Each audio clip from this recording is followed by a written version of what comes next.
नमस्ते। आज के इस विश्लेषण में हम एक ऐसे जबरदस्त विषय पर चर्चा करने वाले हैं जो सच में किसी की भी पूरी जिंदगी बदल सकता है। अक्सर हम सोचते हैं ना कि बदलाव लाने के लिए कोई चमत्कार होना चाहिए या कोई बहुत बड़ा कदम उठाना पड़ेगा, लेकिन सच तो कुछ और ही है।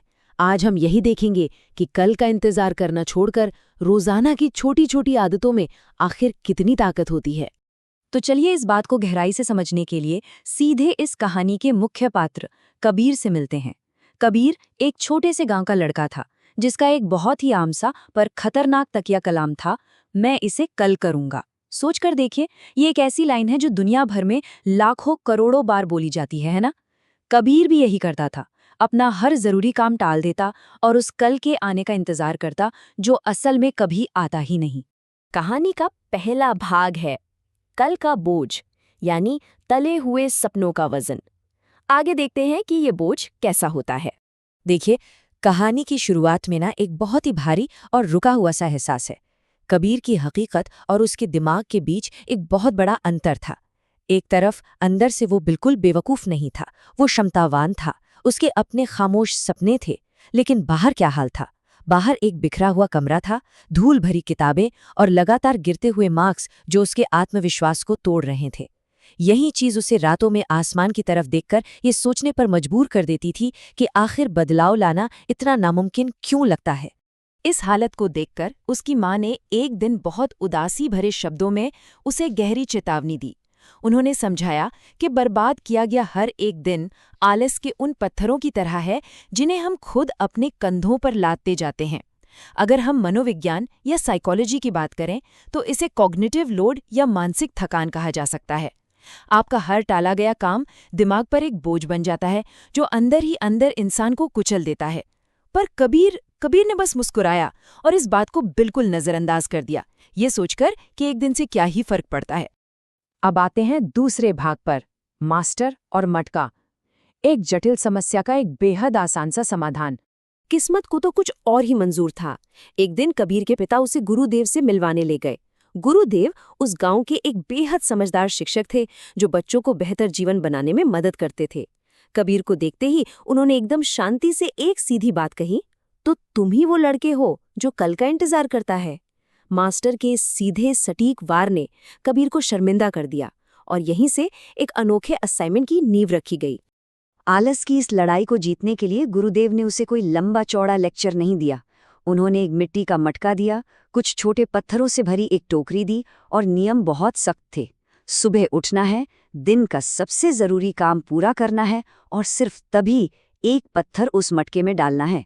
अगर काम नहीं हुआ तो पत्थर नहीं डलेगा और ठीक 30 दिन बाद वापस आना है। कितना आसान लगता है ना सुनने में। तीसरा भाग, पत्थरों के 30 दिन। कर्म का असली महत्व यहाँ से शुरू होता है। सोचिए, पहला दिन कितना मुश्किल रहा होगा। दिमाग ने आराम करने के 1000 बहाने दिए, पर पूरी ताकत लगाकर उसने 1 घंटे तक पढ़ाई की। और पढ़ाई के बाद जब वो पहला छोटा सा पत्थर मिट्टी के मटके में गिरा ना, तो उसकी आवाज ने एक अजीब सी खुशी दी। असल में ये दिमाग का डोपामीन हिट था, एक छोटा सा काम पूरा करने पर मिलने वाला तुरंत इनाम जो आपको आगे बढ़ने के लिए और प्रेरित करता है। जैसे जैसे दिन बीते, मटका धीरे धीरे भरने लगा। ऐसा नहीं था कि सफर बिल्कुल स्मूथ था। कुछ दिन ऐसे भी थे जब आलस जीत गया, काम छूट गया और मटका खाली रह गया। खैर, उसने अगली सुबह फिर से कोशिश की। इन पत्थरों के जमा होने से ना पूरे महीने में चुपचाप उसके अंदर एक आत्मसम्मान और गर्व का गहरा एहसास पैदा होने लगा था। चौथा भाग, 20 की ताकत। प्रगति परिपूर्णता यानी परफेक्शन से बहुत बड़ी है। तो 30 दिन पूरे हो चुके थे।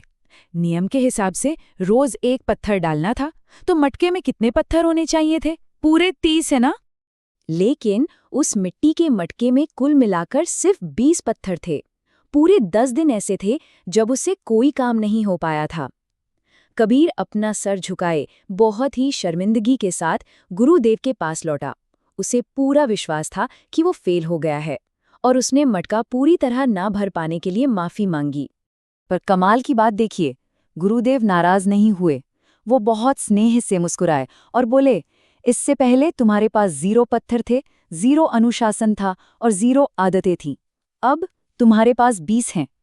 यहाँ सबसे बड़ी सीख यही छिपी है, प्रोग्रेस ओवर परफेक्शन। 0% की तुलना में 67% की सफलता कहीं ज्यादा महत्वपूर्ण है। लगातार की गई थोड़ी थोड़ी मेहनत ही आखिर में पहाड़ जैसी सफलता खड़ी करती है।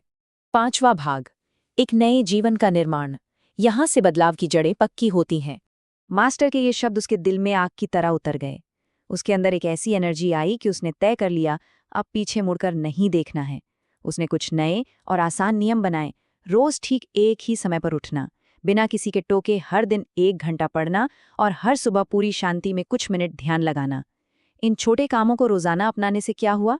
उसकी मेमोरी बेहतर होने लगी, फोकस बढ़ा और स्कूल के मार्क्स लगातार ऊपर आने लगे। इस सफर का ग्राफ जरा ध्यान से देखिए।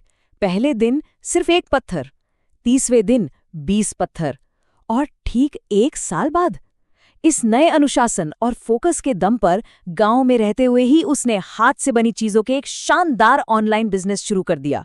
सोच सकते हैं, 1 साल के अंदर ही ग्राहक उसकी ईमानदारी और मेहनती स्वभाव की तारीफ करने लगे थे।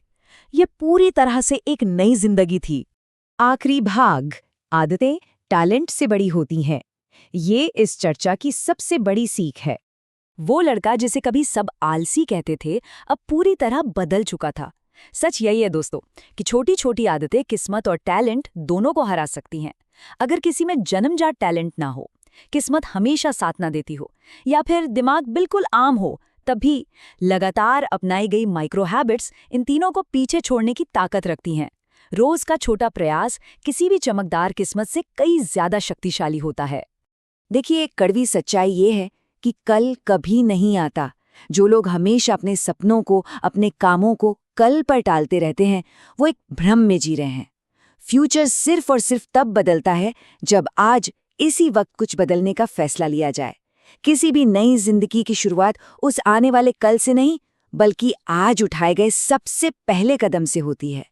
तो आज के इस विश्लेषण को यहीं समाप्त करते हुए एक बहुत ही अहम सवाल हम सबके सामने आता है। सोचिए, आज आपके अपने मिट्टी के मटके में गिराने के लिए वो एक छोटा पत्थर कौन सा हो सकता है? वो कौन सी नई छोटी सी आदत है जो आज अभी इसी वक्त शुरू की जा सकती है? क्योंकि याद रखिए, एक एक पत्थर जमा करके ही आखिर में पूरा पहाड़ बनता है। चलिए, इस विचार के साथ आज की इस चर्चा को यहीं विराम देते हैं।